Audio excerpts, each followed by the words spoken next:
Good afternoon. Good afternoon. And how are you today? I'm very well indeed, thank you. Fantastic. And what is your name? My name's Jason Hill. And are you a fireman? I am indeed. I'm the box manager at Redwatch Exeter Fire Station. Big up the fireman. Big up the fireman, absolutely. Yeah. Come down to the Exeter Respect Festival today, just to show everyone the fire engine. Okay, nice. And help out with some fire safety messages and everything else. So, And how long have you been a fireman? I've been a fireman now for 17 years. 17 years? 17 years. And you obviously enjoy it? Yeah, love it, absolutely love it. Yeah. Can I ask, do you slide down a pole? Yes, we have you got a pole do? at the fire station, yes. Really? And do you enjoy that? So if we're upstairs and the call comes in, then all of us, we jump straight onto the pole and get access. And do you enjoy going down the Of course, pole? well, yeah, what fireman wouldn't? That's what Yeah. enjoying the job, isn't it? Yeah. So you must be really physically fit. Yes, yes, we are physically fit. Can I Yes, just we go don't have to see be, how... Yeah, I mean, you look physically fit. Well, you don't have to be superhuman to be a firefighter. No. There is obviously a fitness standard. Yes. That we, a fitness test that we have to pass every year, but we don't have to be. I see. We don't have to be Superman. Put it that And way. do you have to be a certain height? No, there's no height limit. Oh, isn't in the there? fire service. No. So there used to be, again, back in the the sort of 90s and early 2000s, there was a height limit, but that's been removed. Oh, now. okay. So on joining the fire service, you have to complete the strength test as anybody else would, and if you pass those strength tests, then you are fit, healthy enough to be in the fire service. Well, you're a very brave man. Well, I don't know about that so much. I've got a great team behind me. Yeah. I've got, a toolbox full of equipment, and we go out and we use that to resolve any incidents. So. And what areas do you cover, your team? So our team, we're Exeter City Fire Station. Oh, okay. So we're at Danes Castle Fire Station, which is just behind the prison.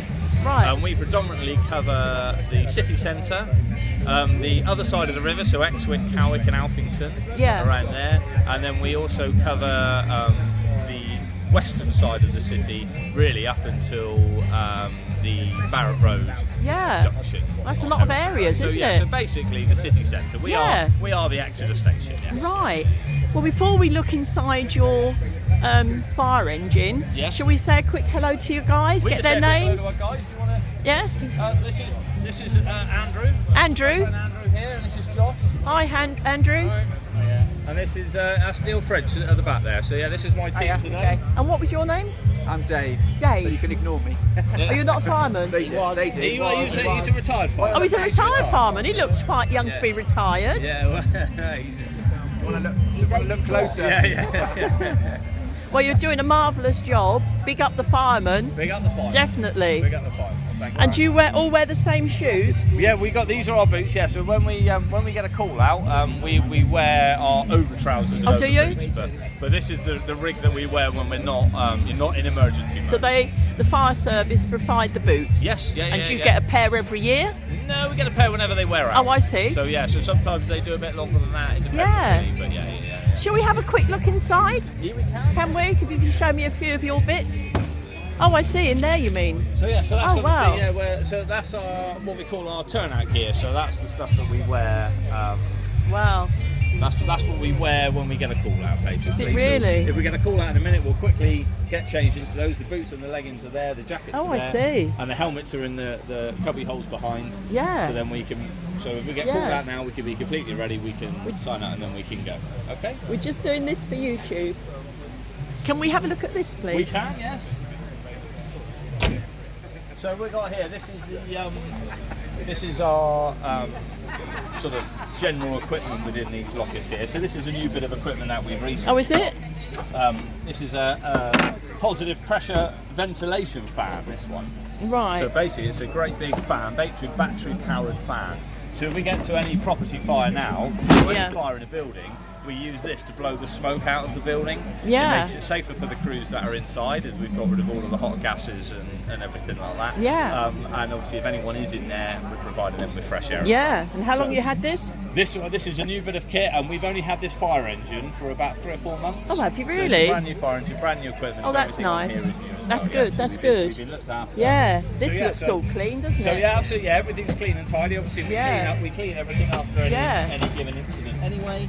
Yeah. So yeah. Marvellous. And so we've got obviously fuel cans. We've got general tools in there. Yeah. Forcible entry tools. So if have we you? need to get through, any doors or anything like that. Oh, crikey. Yeah. And bits and pieces like that. So that's what's in this one. Yeah. And then moving back, we obviously don't just put fires out. Yeah. You know, we're fire and rescue, as it says above Devon, me. Somerset Fire and Rescue Service. We've got water safety gear in here, so if we've got somebody in a river or in any sort of inland water, we've got a 2-piece wading suit in there, an extra PPE that we can do safely with any sort of water rescue incident. Yeah. In these bags here, we've got gas-tight suits. So they are suits that go over our fire kit and over our breathing apparatus sets, which basically keep us safe at a chemical incident. Really? So it's a complete coverall, keeps us safe. It means we can either rescue persons or we can clean up spills or whatever's required at a chemical Marvellous. incident. Okay, so that's Marvellous. there. Yeah. And then we've got decontamination as well. Obviously, we don't just use that for chemical incidents, but with any sort of decontamination that's required. Yeah. By the kit that's on there. And obviously this locker here is predominantly the firefighting. Okay. Yeah, okay, so this is the hose reel. How long is the hose? The hose reel is 54 metres. Yeah. 3 lengths of 18-metre hose on there. Yeah. We obviously this is our first attack Yes. at any fire, basically. Yeah. So we'll always use this one first. Yeah. We always take this one into buildings as well. So these ones don't kink. Yeah. So if we can go, we can take the hose into buildings, we can go round corners, etc., and we know that nothing's going to kink or get. Stop water. How interesting. Yeah, so this one deals with sort of small to medium fires. Yeah. And basically that ramps up. So then we've got some 51mm hose. Oh, I here. see. You've got bigger hoses. Bigger hose, yeah. And then around the other side of the fire engine, we've got bigger hoses again. Really? So effectively, it ramps up. The bigger the fire, the more water we need. The bigger hose that we use. But this is predominantly our sort of first attack. And where is the water? The water's in the back. Silly question, maybe. Sorry if that's a silly question. Just wondering where you're getting it all from. So where's all the water in there? The Good tanks are grief. behind this. So this is our pump. Oh, so wow. the driver becomes the pump operator. Okay. He will come around the back here and he will operate the pump and get water to the inside. Wow. Okay. So you can see the gauges on the right of that's our water tank, and then we've also got 2 foam tanks as well. Okay. So the water. We've got 1,800 litres of water in the fire engine. That doesn't last very long at all. Doesn't it? Using any of our hoses. Yeah. Using our big hose, that could be gone in under 2 minutes. So what do you do then? That's when we rely on hydrants. Again, we're predominantly a city centre. Yeah. Or a city station. So we're lucky here. We have hydrants. Very regularly. On all of the streets around us. That's good. But we can also take water out of the River Exeter if needed. Oh, can you? Empty swimming pools. Oh, right. We can take water from a pond if necessary. So wherever we can get water from. Yeah. Effectively. Yeah. And that's so this pump also will suck water out of the ground as well. And that's what we'll put into here. Okay? And what is this big object here? That's called a tiki. Tiki. A tiki in a bar. Yeah. Basically, that is used to get water out of the hydrant. Okay. So the hydrants are the little yellow drain covers on the ground. Yeah. We've painted yellow. Inside there is a tap. You screw it down onto there and turn the tap on, and that's predominantly where we get our water from. So most of the time at any incident, we will have our water from behind. Yeah. It's quite rare. Or if we're out in the middle of nowhere, although we predominantly cover Exeter, there's a big fire on Dartmoor. Yeah. Or big fire outside of Exeter that requires more resources. We will obviously be sent on. Okay. Okay. So that's what that is.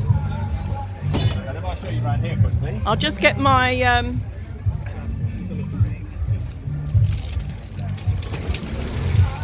Okay. Oh wow. So around here is a bit of a mirror image of the other side. Yes. So you've got a hose reel at the top, so obviously Yeah. depending, especially if we're in a street with houses either side, we can use the nearest hose that we need to. And this is our biggest hose that we've got. Oh, is it? 70mm hose. Wow. That we've got Massive. here. So that is the biggest, biggest length of hose. Yeah. Size of hose that we Yes. have. Okay? Yeah. And again, more firefighting equipment. Yeah. In this locker here. Yeah. And as we move around, we've got places for kit to be stored. We've got a drill in there, and we've got some gear at the top here to detect radiation, or chemical incidents, or carbon monoxide, that kind of thing. So we've got lots of different detectors. In these bags here, we've got all of our line rescue. So if someone is stuck up a tree, for instance, or on the edge of a cliff, not along the seas, because that's obviously what the Coast Guard do. But anyone who's trapped at height, could be a builder, trapped on some scaffolding after getting injured, that kind of thing.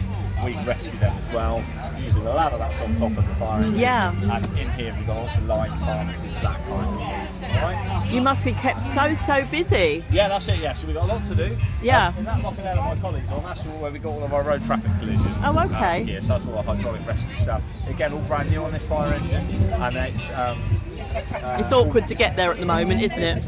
it's all battery powered. Yeah. It's all Is it stuff- awkward to get to that bit? No, we can get right there and have a look. Okay. I've only got a couple more minutes, so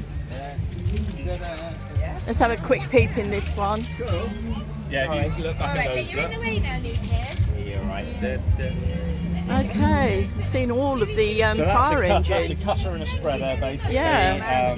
You know, and we've had these for a long time. Traditionally, they were hydraulic, so they had great big oil, hydraulic hoses off the back. But now all ours are all, they're all brand new, top of the range, and they're all, run by standard lithium-ion batteries. So we've got quite a lot of batteries, and we've got just as much power in these as we ever use. Yeah. So this is effectively our rescue locker. So say we've got lots of gear in here. We've got a winch down there if we've got a car that might be over an embankment or something similar.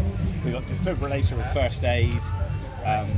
We've got airbags here as well. Is there any time of year when you're more busy? Not really. Not in no, the summer? You never can tell. Oh, I see. In summer, we're sort of busier with different incident types. So in the summer, we'll have more fires in the open. So barbecues that are out of control, or people's bonfires in their garden, that kind of thing. In the winter, we get more road traffic collisions. Okay. And that type of thing. Yeah. So we get more weather-related things, but overall, I wouldn't say there's any time of year that we are busier than others. There's obviously certain days that we're busier. So firework night, for instance, we're always quite busy. That there is an airbag. Oh, okay. So we use that. We'll inflate that up with one of our breathing apparatus cylinder bags. Yeah. And that will obviously, if we've got someone trapped underneath something, we can make a first hit, attack and try and rescue someone. So this is a new bit of equipment. Oh, is it? Been given Yeah. on this new fire engine. And I suppose you have to test this equipment all the time. Yeah, so we do training regularly. Yeah. So as part of our day-to-day working, we at fates like this, we're either training, we also fit smoke alarms for people. Oh, do you? We carry out fire safety checks with premises, so whether that's shops in the high street or warehouses down on the Marsh Barton estate, wherever it might be. Yeah. So our day-to-day work is varied. Yes, But predominantly training or some sort of safety. Yeah. event. And then when we get a call out, obviously we drop everything and we run. And how many men can get in your fire engine? Firefighters is not just men. We have firefighters now, so there are many female firefighters about. But we crew this one with a crew of 5. 5. So we Okay. can drop down to 4 if necessary. So if someone's sick or we're down the so numbers for whatever reason, yeah. 4 is our minimum, 5 is our optimum number of crew for this fire engine. Yeah. Well, it's absolutely amazing what you've shown us today. Yeah, that's all right. No worries. And I thank you so much for that's that. all right. Pleasure. And Enjoy the rest of your trip around the Respect Festival. And the work you're doing is just so incredibly brave of you and so worthwhile. And everybody bigs you up for that. Yeah, well yeah. done. Well, thank you very much. Thank you As I so say, much. We all work together as a team. Yeah, I'm sure. We've got some good new equipment to do our job now. We very much see it as going out and doing the job that we're paid to do. Yeah. So thank you very much anyway. Thank Very you nice so to see much. you. It was a pleasure meeting you. No worries, and you. Enjoy the rest of the Respect you. Festival. Thank you very much. Thank And you. Bye-bye. Peace out. Thanks.